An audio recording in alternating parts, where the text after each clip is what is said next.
Notre périple en Colombie nous emmène jusqu'à sa capitale au cœur de la Cordillère des Andes. Alors reste avec nous pour découvrir Bogota et sa périphérie. Vamos! Salut, là c'est moi, Yann. Ça fait maintenant plusieurs années que je suis passionné de voyage et d'images. Avec mes deux potes, Alex et Tom, on a entrepris un voyage à travers l'Amérique latine, de Mexico jusqu'en Argentine. Des aventures et des rencontres incroyables nous attendent. Si tu aimes le voyage et la découverte, tu peux t'abonner pour suivre nos péripéties en Amérique centrale et du Sud.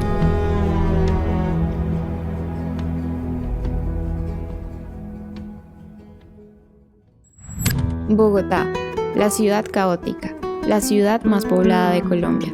En sus calles puedes contagiarte del mood de la capital, en donde puedes compartir un buen café o una buena cerveza. On est arrivé à Bogota, la capitale de la Colombie, et là on réside dans le quartier Santa Fe. On est entouré de buildings, c'est vraiment une ambiance particulière, on aime bien. Nous voici dans la mégalopole colombienne qui culmine à plus de 2600 mètres d'altitude, ce qui en fait une des capitales les plus hautes du monde. À quelques minutes à pied du quartier Santa Fe se trouve la Plaza Bolívar, qui est la place principale de la ville et où se trouve le palais de justice.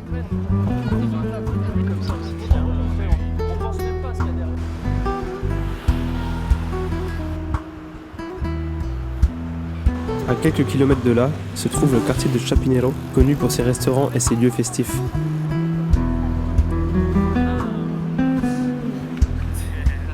C'est ici qu'on passera bon nombre de nos soirées et qu'on rencontrera des personnes qui nous marqueront à jamais.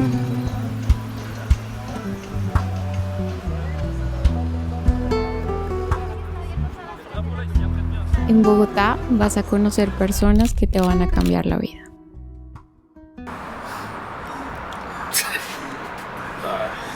Ça s'ambiance derrière moi. On a changé de logement aujourd'hui. On a de nouveau une belle vue sur la ville. Et cet après-midi, normalement, on va essayer de faire le Mont Serraté. Parce que ça fait déjà une semaine qu'on est là presque. Et on n'est toujours pas allé voir ce point de vue. Alors que c'est le point de vue à faire absolument dans la ville, quoi. Donc cet après-midi, on va se motiver pour y aller. Le Mont Serraté est une colline qui borde la ville et s'élève à plus de 3100 mètres d'altitude.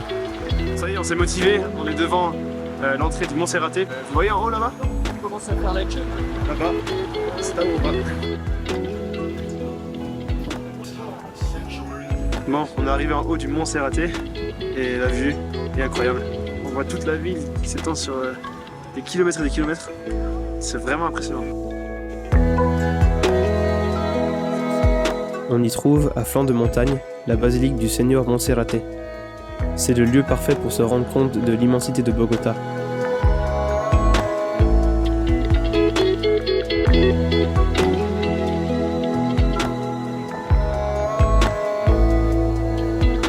À la nuit tombée, les lumières de la ville offrent un spectacle magnifique.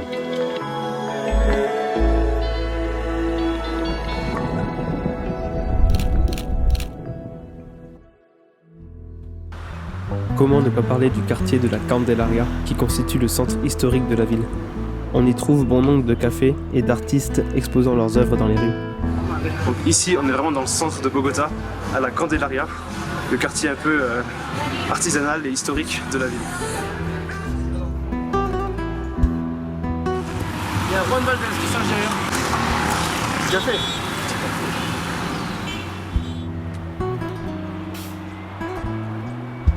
Eh bien bonjour à tous, bienvenue dans cette nouvelle vidéo sur la Colombie. Aujourd'hui on va aller visiter la ville. Faudra juste couper ça. J'ai les dents toutes jaunes à cause du café. C'est beau hein. Appelez-moi Jacouille la fripouille. Ainsi se termine notre séjour à Bogota. Il aura été marqué par de nombreuses rencontres, mais aussi par le départ de Fabian, qui a vagabondé avec nous plusieurs mois. Bonne route, amigo.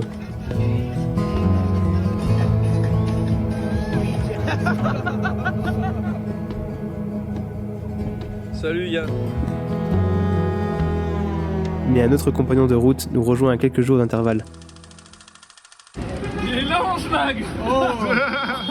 Le schlag. Il y a un comité d'accueil mon pote. Comment ça se passe? Donc c'est les gars. Comment c'est? Ah ouais, Ce bon vieux schlag de Flo, que vous verrez certainement un certain temps dans les vidéos.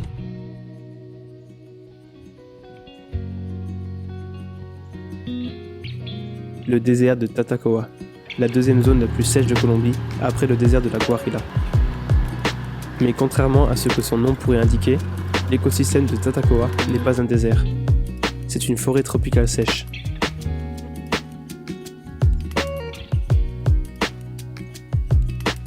Attention, regarde là. On dirait. Mange un cactus, Alex. Ah ouais, putain, on dirait de la groseille à fond. C'est bon, Putain, vrai. Et ça vient de ça. Ça, c'est une groseille du désert. Après la pluie et le mauvais temps à Bogota, nous voici dans le désert de Tatacoa.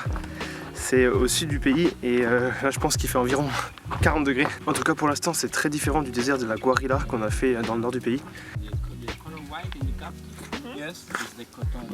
Fruit du cactus.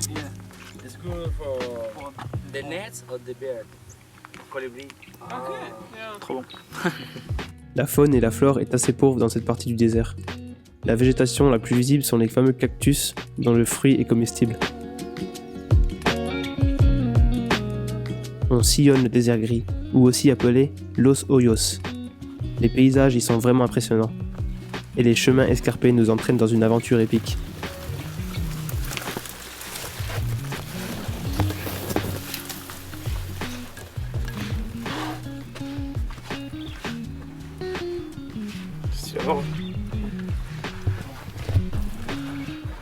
On se régale.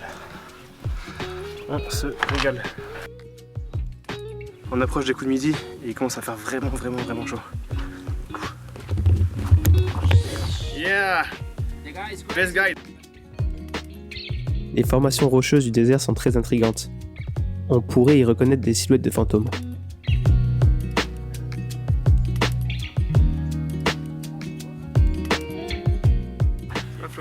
C'est vraiment grand. C'est parti pour la seconde partie du tour, le désert rouge. Rouge parce qu'en fait, il est rouge. La deuxième partie de notre excursion dans le désert de la Tatacoa est le désert rouge, ou aussi appelé El Cusco.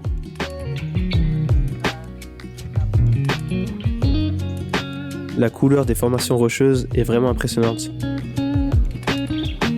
On se perd dans ces paysages incroyables qui nous montrent encore une fois la diversité des paysages de la Colombie.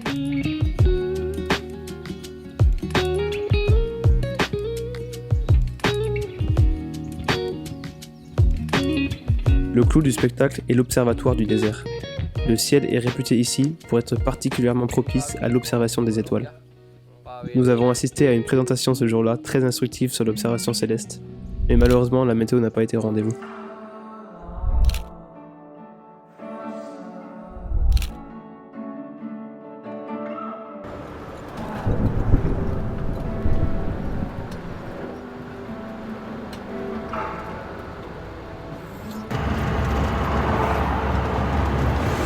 Bon les amis, après la chaleur écrasante du désert de Tatacoa, on a décidé d'aller se reposer dans les thermes de la ville de Rivera, qui est à peu près 1h30 du désert, pour voilà, chiller un peu, et après on va direction San Agustín. Voilà.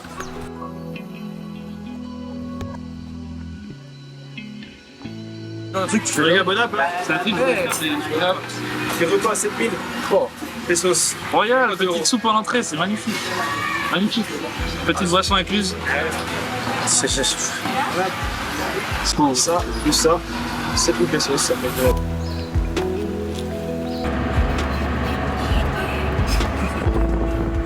Chaud quoi.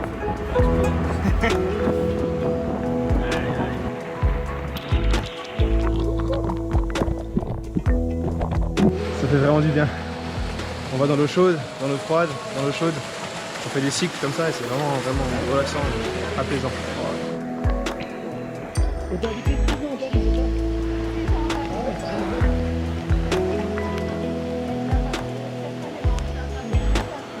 C'est...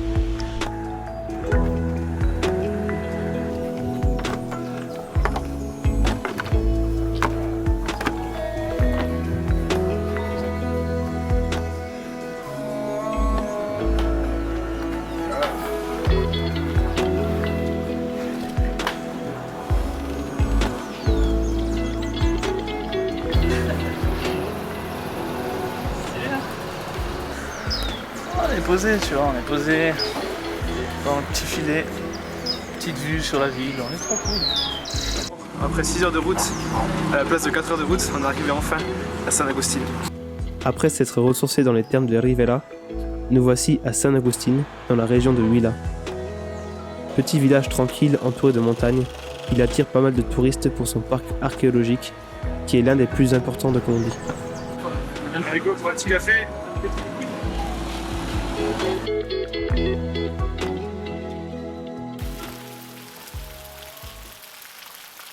On a eu de la chance ce matin, il pleuvait à fond.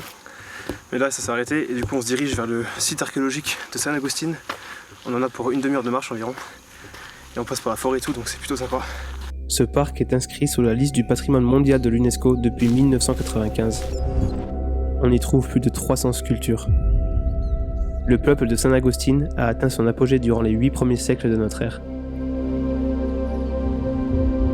L'origine des sculpteurs demeure toutefois mystérieuse. Outre l'aspect historique, le parc est un endroit idéal pour se promener au cœur des Andes.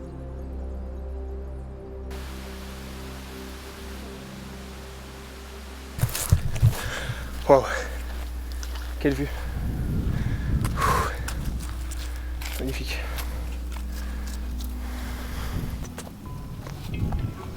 Après notre court passage à San Agustín, nous reprenons la route vers la frontière avec l'Équateur, vers Ipiales. Je pense que c'est un des pires bus que nous aurions pris du voyage.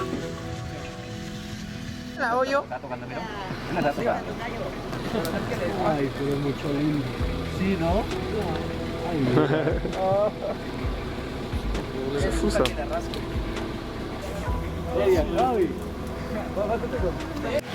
Bon les amis, aujourd'hui on vous emmène voir quelque chose de vraiment spécial.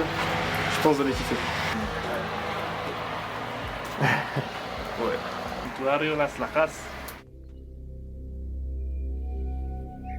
Nous avons voulu faire une halte à Ipiales pour découvrir un sanctuaire.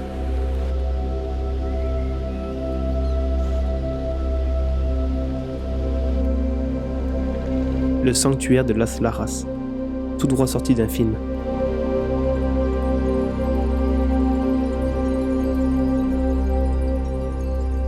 Nous sommes encore une fois impressionnés par ce que peut nous offrir la Colombie. C'est vraiment un pays extraordinaire. Bye bye Colombia. Bye bye. Bonjour Ecuador.